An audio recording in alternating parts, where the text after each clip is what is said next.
Bismillahirrahmanirrahim.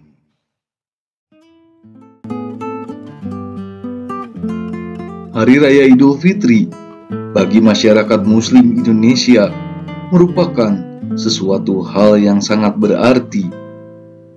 Saat Lebaran, orang-orang yang ada di seluruh pelosok Nusantara ini berbondong-bondong untuk pulang kampung atau yang sering disebut dengan mudik untuk mengunjungi sanak dan saudara. Di era sekarang, penentuan awal Ramadan ditentukan dengan perhitungan hisab dan ru'yah, yaitu dipimpin oleh Kemenak.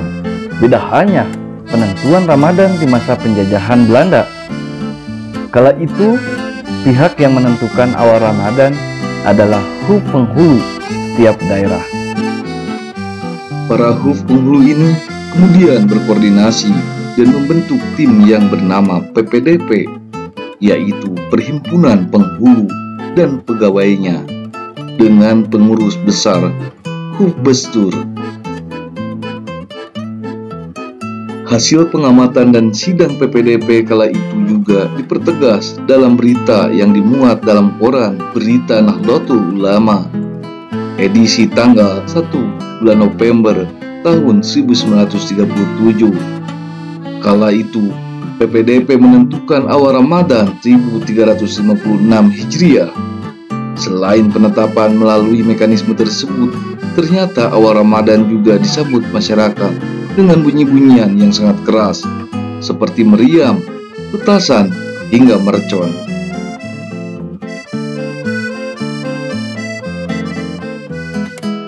Ada dua cara umat Islam dalam menentukan akhir Ramadan sekaligus awal bulan Syawal pada masa penjajahan.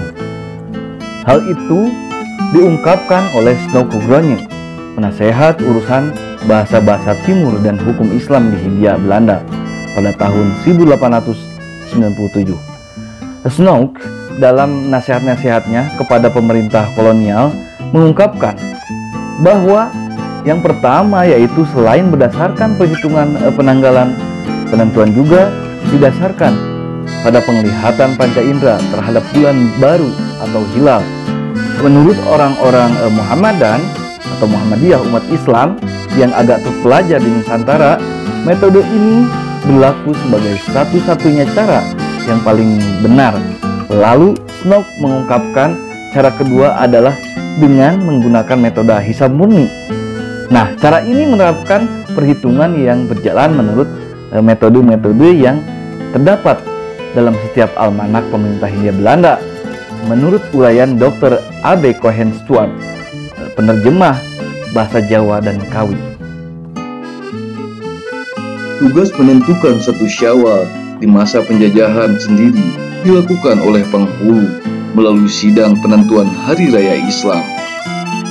Pada masa penjajahan, tugas penghulu memang lebih luas diantaranya sebagai mufti atau penasihat hukum Islam, qadi atau hakim dalam pengadilan agama, imam masjid, wali hakim atau urusan pernikahan, dan pengumpul zakat.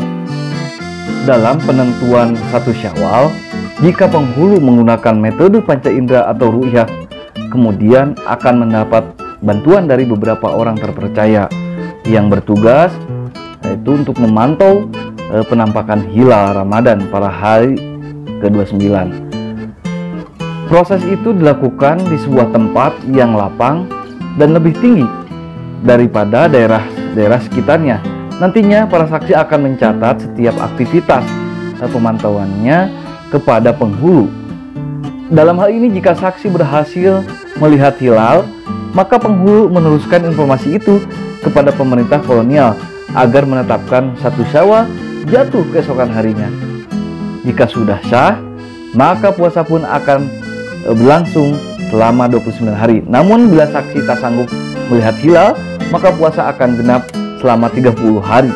Metode ini juga memiliki hasil yang berbeda di setiap wilayah. Perbedaan juga terjadi saat penghulu daerah lain menetapkan satu Syawal melalui metode hisab, di mana memang terdapat selisih 1 atau 2 hari antara metode hisab dengan ru'yat.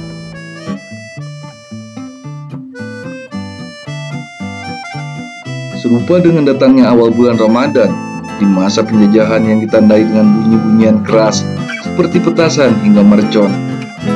Sebagai isyarat yang sama juga terjadi saat menyambut datangnya awal bulan Syawal. Pelaksanaan sholat Idul Fitri di zaman kolonial Belanda tidak dilarang dan bahkan dilaksanakan di tempat terbuka. Salah satunya yang diliput oleh media adalah di Waterloo atau disebut sebagai lapangan banteng di Jakarta. Pemandangan yang sungguh sangat mengesankan, hiruk pikuk suasana lebaran di Batavia pada saat itu. Masyarakat berbondong-bondong untuk bersilaturahmi dan pelesir. Angkutan tram pun tak ketinggalan, penuh dengan muatan. Masyarakat Betawi pada masa itu sangat antusias merayakan Hari Raya Idul Fitri atau Lebaran. Meski kehidupan di kampung mereka sangat sederhana dan menyambutnya dengan sukacita. Pada malam hari sebelum Lebaran mereka mengucapkan takbir atau disebut dengan takbiran dan sudah menyiapkan berbagai macam makanan. Aneka hidangan sangatlah lengkap, dari kue tradisional seperti dodol hingga masakan ikan bandeng. Kemudian di malam Lebaran semua masyarakat merasakan bahagia. Hal ini masih terjadi hingga sampai saat ini. Pemerintah kolonial pun tak mengganggu perayaan Lebaran. Mereka menjaga dengan ketat sholat Id dan perayaan Lebaran. Mereka sangat paham perasaan bahagia yang tengah ada dalam masyarakat. Bahkan banyak para pejabat Belanda pun ikut meriahkan suasana Lebaran dan membuka diri untuk menerima kunjungan tamu selama Lebaran di rumah mereka. Uniknya, hiruk pikuk perayaan Lebaran ini tak lepas dari pengamatan penasehat pemerintah kolonial. Dalam sebuah surat pada Direktur Pemerintah Dalam Negeri Hindia Belanda pada tanggal 20 April 1904, beliau memberikan pandangan mengenai perayaan Lebaran. Dalam nasihat-nasihat Snokobronya semasa kepegawaiannya kepada pemerintah Hindia Belanda dari tahun 1889 sampai dengan 1939. Snow mencatat bahwa kebiasaan saat Idul Fitri seperti menyediakan hidangan-hidangan khusus, saling bertandang ke rumah kerabat, dan membeli pakaian baru untuk digunakan di Idul Fitri sudah dilakukan sebelum tahun 1904.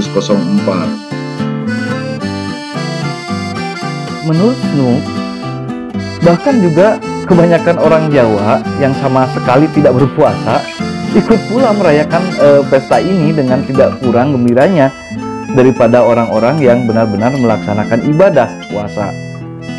Bahkan saking luasnya perayaan Idul Fitri, beberapa pejabat Hindia Belanda sampai agak risih dan menilai perayaan-perayaan tersebut sebagai sebuah langkah pemborosan.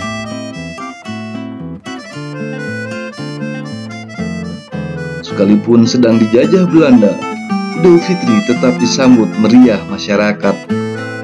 Tua, muda, hingga anak-anak semua berkumpul di sekitar surau yang menjadi tempat masyarakat belajar agama.